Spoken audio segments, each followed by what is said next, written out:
В помещениях, где находились потенциальные носители COVID-19, одной обработки поверхностей недостаточно. Нужна и полная дезинфекция воздуха. Профессиональные озоновые пушки, то есть озонаторы, это эффективное новейшее средство в борьбе с коронавирусом. В прошлом году региональное отделение общественной организации «Россоюз Спас» попало в список регионов, которые получили озонатор «Озонбокс», и уже второй год на безвозмездной основе обрабатывает детские сады и школы. В нашей акции наш отряд, только добровольский, совместно с поисково-спасательным отрядом «Туза» мы работаем.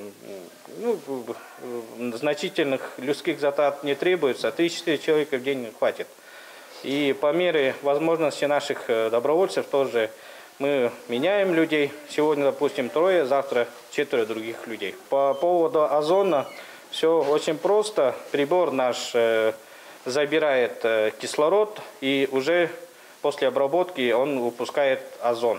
То есть по химическим составам, если О2 входит, уже выходит О3. В прошлом году 5 детских садов, где были выявлены очаги заражения коронавирусом, мы обработали. Хотелось бы особо отметить, что сам лично мэр города Кызыла Карим Байлаголович Саганов помогает нам горюче-смазочными материалами и средствами индивидуальной защиты. Главный плюс озонатора в том, что после обработки помещения не требуется дополнительная влажная уборка поверхностей. Также дезинфицируется воздух, то есть без внимания не останутся и вентиляционные шахты и щели в помещениях. На обработку одного детского сада площадью до 4000 квадратных метров требуется около 2 часов. Справляются волонтеры поисково-спасательного отряда «Туза», «Помощь» и активисты Россоюз Спаса своими силами в СИЗах и противогазах. Мы про эту акцию узнали от заведующего детского сада номер 10 города Кызыла Марины Евгеньевны.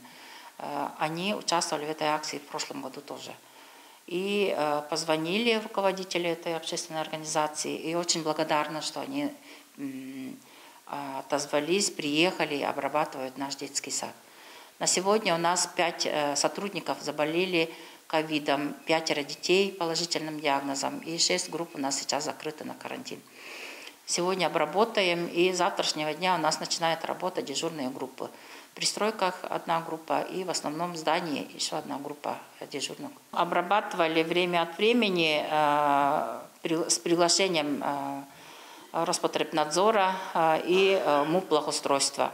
И, конечно же, своими силами, дезинфицирующими помощники воспитателей, все сотрудники обрабатывали помещения, кабинеты своей группы. Ника Экстра М. Каждое утро у нас воспитатели, медицинские работники делают мониторинг детей бесконтактными термометрами, проверяют температуру на общий внешний вид детей и принимают таким образом. С симптомами мы детей не принимаем, у кого, например, повышенная температура и так далее. Во время дезинфекции люди не должны находиться в помещении. После 6 часов кабинеты проветривают. Озонатор имеет широкий спектр применения, вплоть до удаления плесени и грибков. Волонтеры сегодня обработали 3 детских сада города Кызыла – 10, 17 и 28. Обеззараживают помещение волонтеры абсолютно бесплатно, но работа требует времени и выносливости. Организации, обращающиеся к волонтерам, могут предусмотреть средства на ГСМ или забирать волонтеров за свой счет. Обращаться к волонтерам и активистам Россоюз Спаса можно по телефону 8 923 265 55 52. Айдана Холы, Чайхан Дунгак, Миранергит, Тува 24.